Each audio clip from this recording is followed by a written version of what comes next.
ನಮಸ್ಕಾರ ಸ್ನೇಹಿತರೆ.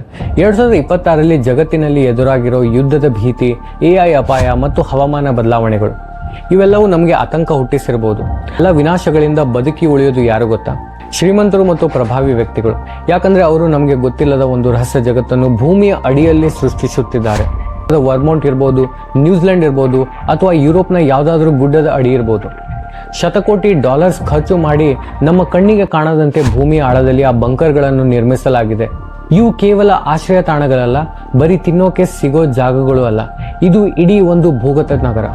ಈ ಬಂಕರ್ಗಳ ಒಳಗೆ ಇಡೀ ಒಂದು ಕುಟುಂಬಕ್ಕೆ ಹಲವು ವರ್ಷಗಳ ಕಾಲ ಬದುಕಲು ಬೇಕಾದ ಎಲ್ಲ ವ್ಯವಸ್ಥೆ ಇದೆ.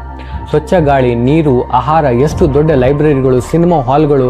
ಅಷ್ಟೇ ಅಲ್ಲ, ಅವರ ಮಕ್ಕಳಿಗೆ ಶಿಕ್ಷಣ ಕೊಡೋ ವ್ಯವಸ್ಥೆ ಕೂಡ ಇದೆ. ಹೊರಗೆ ಜಗತ್ತು ನಾಶವಾದರೂ ಇವರ ಭೂಗತ ಲೋಕದಲ್ಲಿ ಎಲ್ಲವೂ ಸಾಮಾನ್ಯ. ಇದು ಅಸಲಿ ಮಾನವೀಯತೆನ. ಭಾರತದಲ್ಲೂ ಇಂತಹ ರಹಸ್ಯ ಬಂಕರ್ಗಳಿವೆಯಾ? ವಿಶೇಷವಾಗಿ ಹಿಮಾಲಯದ ತಪ್ಪಲಿನಲ್ಲಿ ಅಥವಾ ಕರ್ನಾಟಕದ ಕೆಲವು ಗುಡ್ಡಗಾಡು ಪ್ರದೇಶಗಳಲ್ಲಿ ಪ್ರಭಾವಿ ರಾಜಕಾರಣಿಗಳು ಮತ್ತು ಉದ್ಯಮಿಗಳು ಇಂತಹ ರಹಸ್ಯ ಕಟ್ಟಡಗಳನ್ನು ನಿರ್ಮಿಸುತ್ತಿದ್ದಾರಾ ಅನ್ನೋದು ಇತ್ತೀಚೆಗೆ ಒಂದು ಚರ್ಚೆ. ಕೇವಲ ಕಟ್ಟುಕತೆಯ ಅಥವಾ ಭಾರತೀಯ ಶ್ರೀಮಂತರು ತಮ್ಮ ಭವಿಷ್ಯವನ್ನು ಉಳಿಸಿಕೊಳ್ಳಲು ಸಿದ್ಧರಾಗ್ತಿದ್ದಾರಾ? ಸ್ನೇಹಿತರೆ, ಜಗತ್ತು ಅಂತ್ಯವಾದರೆ ಬರೀ ಶ್ರೀಮಂತರು ಮಾತ್ರ ಬದುಕಬೇಕಾ? ಈ ರಹಸ್ಯ ಬಂಕರ್ಗಳ ಬಗ್ಗೆ ನಿಮ್ಮ ಅಭಿಪ್ರಾಯನು ಕಮೆಂಟ್ ಮಾಡಿ. ಈ ವಿಡಿಯೋನ ಪ್ರತಿಯೊಬ್ಬರಿಗೂ ಶೇರ್ ಮಾಡಿ. ನಾವು ಕೂಡ ಸತ್ಯವನ್ನು ಪ್ರಶ್ನೆ ಮಾಡೋಣ.